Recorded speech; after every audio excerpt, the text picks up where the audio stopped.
प्यारी साध संगत जीओ, आप परम पिता परमात्मा साहब श्री कबीर साहब के चरणों में विराजमान हो।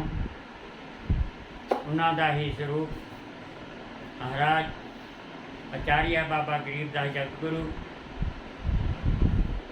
आप भागा वाले हो कि परम पिता परमात्मा आपकी कृपा कर रहा है कि आपनू एड्डी वड्डी सरकार का सत्संग और उन्होंने बाणी सुनने मिल रही है। कबीर साहब जी उन्होंने ही समकाली गुरभाई के रूप में एको समय अंदर आए।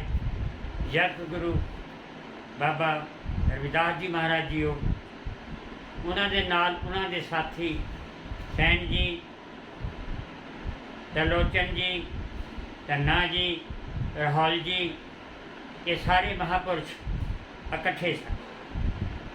इन्होंने काशी तो चल के कबीर साहब महाराज, रविदास जी महाराज, त्रिलोचन जी महाराज, सैन जी महाराज, राहुल जी महाराज, ये सारे लोग सारे संत इकट्ठे सन।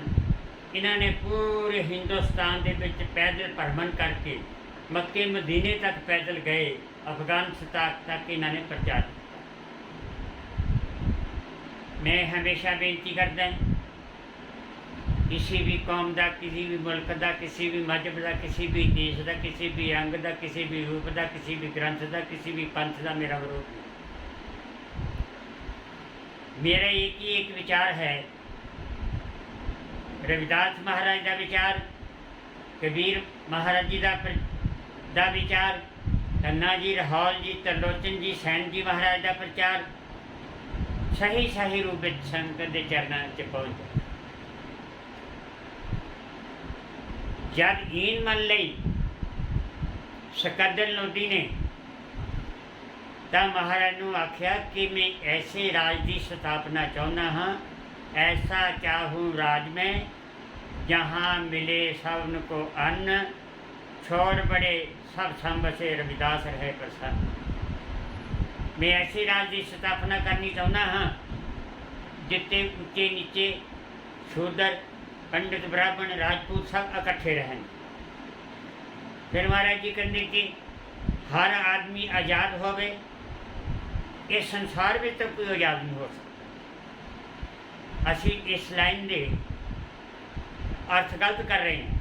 पराधीनता पाप है। पराए आदमी दे अधीन रहना, किसी अफसर दे, किसी बादशाह दे, पराधीनता पाप है। पर महाराज का ये विषय नहीं सी। उन्होंने काल पुरख नूं आख्या तू राज पूरे संसार से कर रहे हैं, अपनी मर्जी के अनुसार तू सजावां दे रहा और रूहां नूं 84 लाख जून रखने कैद करके तो दुखी कर रहे हैं। इनू उन्होंने आख्या सी पराधीनता पाप। ये पराधीनता कदों हटेगी? जो किसी पूरे सतगुर के चरणों में जाके उन्होंने को दीक्षा लैके नाम की कमाई करा। पराधीनता पाप है, जान लियो रे मेरी मीत, रविदास दास पराधीन को कौन करे है प्रीत। कौन प्रीत करेगा? काल भगवान के प्यादे जो भी मौत के समय आते आ, मारते हुए सलाटा धर्मपुरी तक लै जाते, कोई सत्कार नहीं करता। उन्होंने जो बाणी लिखण की भावना सी वो अलग सी, लेकिन समाज ने समझा नहीं, संसार के लोगों ने समझा नहीं। रविदास जी के बारे विच मेरे पास बहुत सारिया किताबां हैं, ग्रंथ हैं, मैं पढ़दा हूं। मैं जितने कि मेरे को हो सकिया मैं इन्हों के मंदिर गुरुद्वारे भी गया हाँ, लेकिन मैं जो निचोड़ कढ़िया अच्छी रविदास जी महाराज की सही तलीम नूं हुण तक समझा। पराधीन का दीन गया, पराधीन बेदीन, रविदास पराधीन को सब ही समझेगी। महाराज जी कहते पराधीनता पाप है। काल पुरख की पराधीनता, जमदूतां की पराधीनता, ये संसार दे विच पराधीनता ये पाप है। ये पराधीनता तद ही हटेगी 8 करोड़ 640 साल 84 ਲੱਖ ਜੂਨ ਨੂੰ ਭੁਗਤਣ ਵਾਸਤੇ ਲੱਗਦੇ ਆ, ਫਿਰ ਕਿਤੇ ਜਾ ਕੇ ਇਹ ਇਨਸਾਨ ਦਾ ਜਾਮਾ ਮਿਲਦਾ। ਫਿਰ ਅਸੀਂ ਜਾਤਾਂ ਪਾਤਾਂ ਨਾਲ ਵੱਜ ਗਏ। ਰਵਿਦਾਸ ਪੰਥ ਕਹਿੰਦਾ ਰਵਿਦਾਸ ਜੀ ਸਾਡੇ ਹਨ, ਮੈਂ ਚੀਜ਼ ਨਾਲ ਸਹਿਮਤ ਨਹੀਂ। ਰਾਣਾ ਸਾਂਗਾ ਜੀ ਮਹਾਰਾਜ ਜੀ ਨੇ ਪੂਰੇ ਸਮਾਜ ਨੂੰ, ਰਾਜਪੂਤ ਨੂੰ ਇਕੱਠਾ ਕਰਕੇ, ਆਪ ਨੂੰ ਗਿਆਨ ਹੋਣਾ चाहिए, 31,000 ਰਾਜਪੂਤ, 21,000 ब्राह्मण, 11,000 जाट महाराज तो नाम ले गए। तब महाराज ने जब नाम ले लिया, राणा सांगा जी ने, उन्होंने एक सम्मेलन बनाया राजपूत सभा का, बड़े बड़े राजे भी सदे, ਉਹਦੇ ਵਿੱਚ महाराज रविदास जी ਨੂੰ भी बुलाया गया। महाराज का तख्त ਉੱਚਾ लगाया गया, मत्थे ते तिलक लगा रखिया सी, महाराज ने माला पा रखी सी, बहुत सुंदर स्वरूप सी हजूर सच्चे पातशाह का। तो उस वेले महाराज ने फूल माला 9 ਲੱਖਾ हार महाराज दास के गल में पा के ऐलान किया, तख्त ते चढ़ के महाराज के कोल खलो के जगताचार्य संत सतगुरु रविदास जी महाराज की जय फैसला दिता, रविदास एक ही बूंद सो सब ही पयो विस्तार, मूर्ख हैं जो करते हैं वर्ण अवर्ण विचार। जो जात पात का वर्णन करता वो कहते वो चमार है। जेदे शील पर चमड़ा में कल भी अर्ज किया सी, चा मा रा, चा तो चम, माँ तो मास, रा तो रक्त खून। जेदे शरीर ते चमड़ा है वो चमार है। जात पात तो कोई है नहीं, असी खुद नीचे मर रहे हैं। रविदास एक ही बूंद ते जिमी उपजो संसार, ऊंच नीच कै विध पए ब्राह्मण और चमार। करनी करके बंदा नीच हुंदा। बैठ जो जानिए जो सत कर कमावे, उन्नी कमाई सद लहे, लोरे सरबत सुखाए। रविदास जो अत पवित्र है, सोई शूदर जान, जो करनीय शुद्ध जन, तिन ही ना शूद्र मान। उन्हों को शूद्र मानो जो परमात्मा की भक्ति नहीं करते। तो इस करके भक्त जनों, कबीर साहब जी बंदी छोड़ आचार्य गरीबदास जी महाराज, उन्होंने ही स्वरूप महाराज जी जितना चिर भी रहे, रविदास जी और कबीर साहब जी इकट्ठे रहे। अगर दुनिया में प्रचार किया तो भी इकट्ठे रहे। इन्हों का एक स्वरूप 6 महापुरुषों का इंग्लैंड में लगा, उसे लाइब्रेरी है। इस करके भगत जनों, जात पात में नहीं बजना। महाराज जी कहते ने थोथा फंड थोथी बाणी, तो कहते थोथी हर बिन कथे कहानी, नाम नू तो सिमरिया नहीं। थोथा मंदिर भोग विलासा, थोथी आन देवी की आशा। सब लोग झूठ हैं। तो मैं जो बेनती करना चाहना, श्री गुरु रविदास जी का की उपदेश सी, उन्होंने मैं ਉਹਦੇ ਵੱਲ आओ। इवें दो बारी करके पावांगे। सारा सत्संग सब समाज ने सुनना। सारे संतां नूं मेरा नमस्कार है। रामानंद जी आपके गुरु सी, बड़ी कहानी लंबी मैं नहीं पाऊँ कहानियाँ। 108 माड़ा का जिक्र कई बारी करते, माड़ा जी माड़ा पाई, माड़ा जरूरी नहीं है। 25 विकृतियाँ, 42 सरोतियाँ, 10 शंभू, 14 पवन, 5 ज्ञान इंद्रे, 5 कर्म इंद्रे, काम क्रोध लोभ अहंकार, 5 तत्व, ये कुल मिला के 108 बनते हैं, ताकि शरीर का कल्याण हो। जिदा माड़ा बन जी मेरा जिक्र कर दूँ, लेकिन मेरा एक चैप्टर नहीं। तो आज मेरा चैप्टर था महाराज जी किस देश के वासी हैं। महाराज जी कबीर साहब लिखते ने, समकाली सन, हम वासी उस देश के जहाँ पार ब्रह्म का खेल, दीवा बले अगम का बिन बापी बिन तेल। राणा सांगा जी ने जगत गुरु की उपाधि दी, और पूरा समाज मनता। असी बच गए, साडा आया। जे साडा आया तो महाराज ने साडा क्यों नहीं लिखिया? फिर राणा सांगा जी नूं जगत गुरु की उपाधि देने की क्या जरूरत पड़ी जे साडा ही सी? ये साडी सोच गलत है। अपनी सोच नूं बदलो भाई। चमर वंशक राजा होया जेदी औलाद है, पूरे हिंदुस्तान से राज किया। चमार कोई जात नहीं हुंदी। महाभारत के युद्ध वेले कोई जात नहीं सी। ये वर्ण ये मेरा विषय नहीं है। मेरा विषय है कि मालिक ने नाम कैसे मरे। बेगमपुरा शहर का नाम, दुख अदोहत ही नहीं छाओ। प्यारी साध संगत जीओ, उन्हों का बेगमपुरा शहर च मैं कई बारी कन्ना दे शब्द पैंदे आ, सारे इकट्ठे हो जो बेगमपुरा बनाना आ, बहुत वधिया गल है। इस हिंदुस्तान के अंदर 27 करोड़ रात को लोग भुखे सौंदे आ, 9 करोड़ लोग सड़कों से सौ। मैं तो असल गल नूं लैना भी महाराज का बेगमपुरा कहने का क्या मतलब। बेगम मेरा एक ऐसा देश है, उन्होंने सतलोक कह लो, उन्होंने सचखंड कह लो, उन्होंने अमरलोक कह लो, उन्होंने बेगमपुरा कह लो, उन्होंने परमलोक कह लो, उन्होंने सतलोक कह लो, उन्होंने चिरमन हट कह लो, परम पुरुष का देश कह लो। एक ही चीज़ है बेगमपुरा। बेगम जहाँ कोई गम नहीं, जहाँ कोई जात पात का सवाल नहीं, जहाँ कोई मरण जमन खान पीन कमाउन जात पात का सवाल नहीं। उस देश में कभी रात नहीं पई, कभी दिन नहीं चढ़िया। जिस देश की बात करते महाराज दास जी, महाराज जी समकाली सन। श्री गुरु रविदास जी, कबीर साहब जी, रामानंद आप जी गुरु सन। मैं ये बात गल करूँ, आप समझो दुख दोह नहीं तैसा। ना कोई उथे दुख है, ना उथे कोई साडा वैरी है, ना ये शरीर है, ना स्त्री का शरीर है, ना पुरुष का शरीर है, उथे आत्मा है। कहो कबीर आत्म राम की अंश। आत्म में राम, राम में आत्म, जिनस जिन गुरु विचारा। जिन्हें आत्म में आत्मा की खोज की, तन चो मन कढ़िया, मन चो आत्मा कढ़ के शब्द ना जोड़ी। रविदास जी कहते मेरा सेवक है, तो ही मोही तो ही अंतर कैसा। ये अर्थ आप अपने तरीके नाल लोग करते हैं, लेकिन मैं किसी को भुलेखे विच नहीं पाऊँ।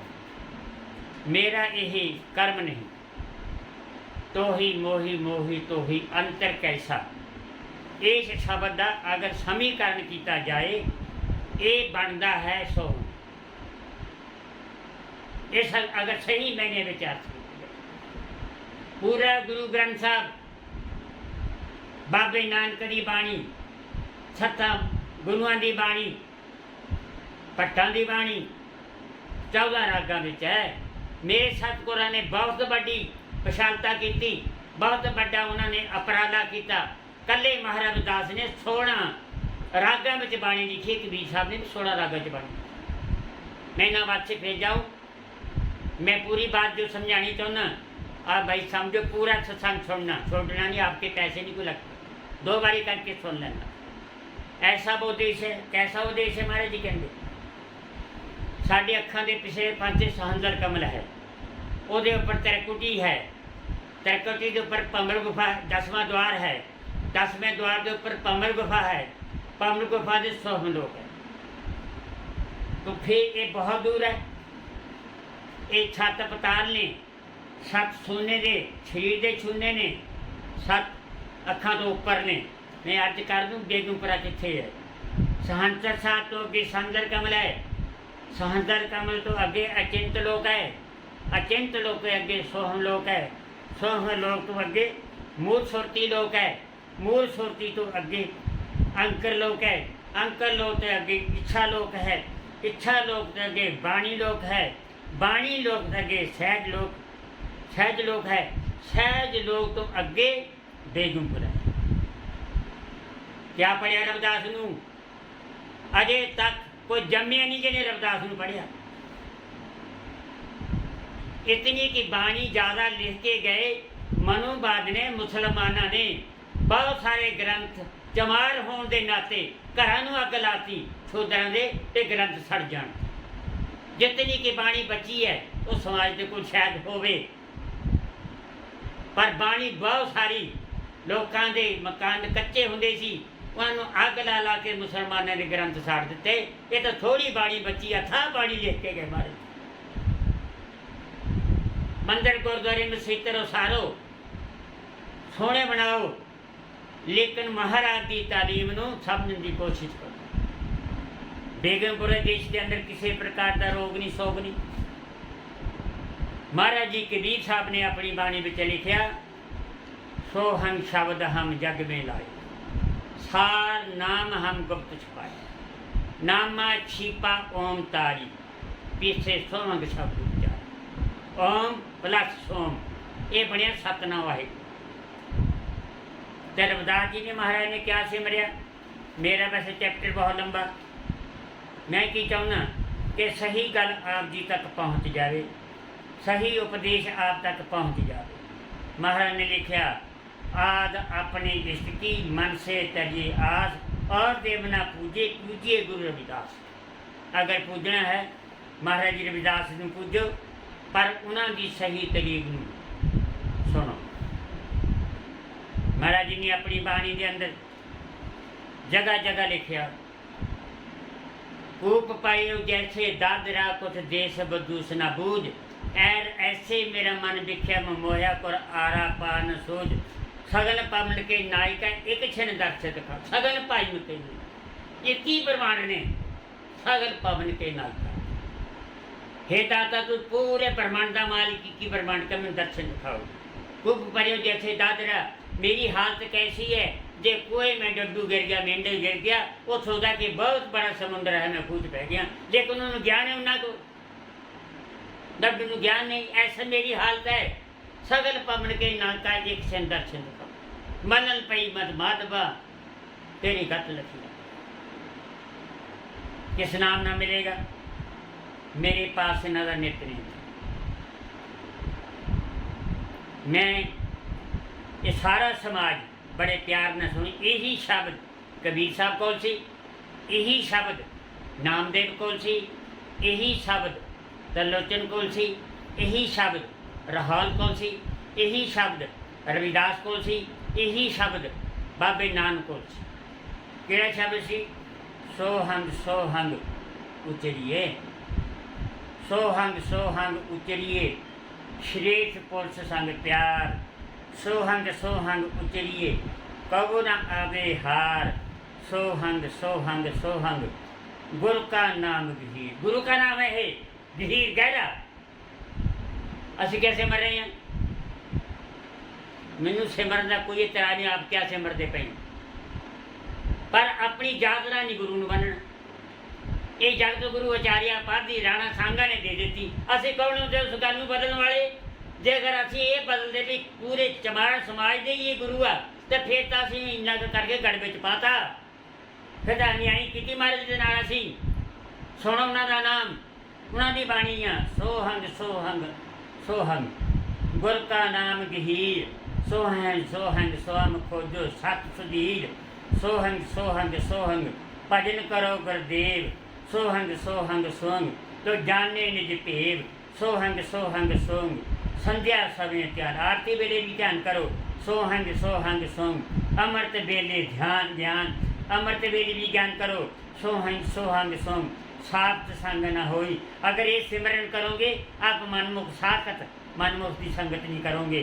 सोहंग सोहंग सिंह, सोहंग सोहंग निर्मल होवे सोई, सोहंग सोहंग सोहंग कारण कर अलेख, कह रविदास प्रकार के मन नीमा कर देख। क्या बोला रविदास जी ने? फिर सुनो एक बारी, सोहंग सोहंग सोहंग नीत, मन कर सच गुरदेव प्रीत। एक शब्द सिमर के ये दो हिस्से होने हैं।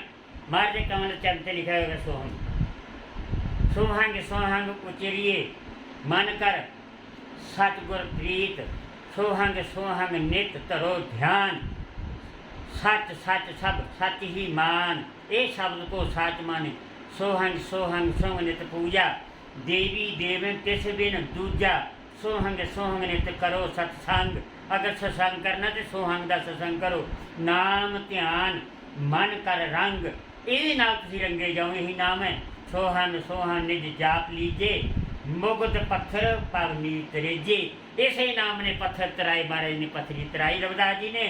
सोहंग सोहंग अमर कल्याण, अंतर हृदय चढ़े फरमान, सोहंग सोहंग सोहंग गुण बखियान, पवित्र गुणों की होवे खान, सोहंग सोहंग सोहंग नित तेरा इदकार, पाप रोग सब उतरे पार, सोहंग सोहंग जपो नित नैन, सोहंग भज मन होवे चैन, कह रविदास लख गुर की चरनी, कह रविदास लख गुर की करनी, स्वास स्वास पर हर की चरनी। इस नाम ने पूरा संसार पैदा किया। नानक शब्द अडोल है, ये शब्द जिन सब को सारिया। नानक के कर एको नाम, 14 महापुरुषों की बाणी बाबा नानक जी काशी के दौरे वेले रविदास महाराज नूं दे के आए। कापियां के रूप में इकट्ठी करके पूरे पंजाब तो बाणी महाराज जी काशी दे के आए। ये है शब्द हुक्म भी हो बन आकार, हुक्म न किया जाई, ये हुक्म है, यही नाम हुक्म है। हुक्म न कहा जाई, हुक्म भी हो बन जिया, हुक्म मिले बड़ियाई, हुक्म उत्तम नीच, हुक्म लिख दुख सपाइए, एक ना हुक्मी सदा बख्शीत, एक हुक्मी सदा पवाइए, हुक्म अंदर सबको बाहर हुक्म ना कोई, थापिया न जाए कीता न होए, आपे आप नहीं। 5 शब्द ब्रह्म स्वरूपा। कई लोग 5 मुद्रा का सिमरन करते हैं, मेरा विरोध नहीं करो। 5 शब्द ब्रह्म स्वरूपा, उसके आगे नाम अनूपा, 5 शब्द शक्ति हो जाया, न्यारा पेत किसी ना पाया, पिथन पूर्ण पुछ प्रातन, 5 शब्द उचार। इस करके पढ़ते नो कबीर साहब की बाणी नाल, रविदास जी की बाणी नाल, बाबा गरीबदास, बाबा गीसा दास जी, मंडूक दास जी, स्वामी नाभा दास जी, बाबा नानक जी, इन सारिया बाणियां का एक ही विचार, एक ही चीज़ है। इस करके अज के सत्संग के अंदर मैं इतना ही बोलना चाहूँगा कि मैं 2 हिस्सों च कल भी पावांगा। आपने ये सारे सत्संग सुनने, मैं विश्लेषण कर दूँ कि महाराज जी ने क्या नाम सिमरिया। उन्हां दी कमाई का सदका ही अज कांची गोवर्धन सिर गंगा एक बार मत्था नहीं टेकती, 1000 बार मत्था टेकती प्रकट हुई, अभी भी जल वहाँ पर है। हे बाकी जनो, ये मेरे पास अमृत बाणी है और प्रोफेसर लाल सिंह जी हुशियारपुर वाले, उन्होंने भी बाणी है। स्वामी रामानंद जी महाराज जी, उन्होंने भी अर्थ हुए सटीक मेरे पास है। कुछ और भी फिलासफर ने, कोई और भी लिखारी ने जो बाहर के मुल्क रहते हैं, उन्होंने मेरे पास पुस्तक ने, मैं सब अध्ययन करके देखूँगा। मैं 1 साल तो रविदास जी बाणी पढ़ रहे घर बैठ के, तो जितनी का मैनू समझ लगी है मैं बाणी आप अगे अर्ज करती। यही नाम सी मार दे करा ऊपर लिखा है सोम। सच है, सच है। जय गुरुदेव, धन गुरुदेव, जय गुरुदेव, धन गुरुदेव, सच है।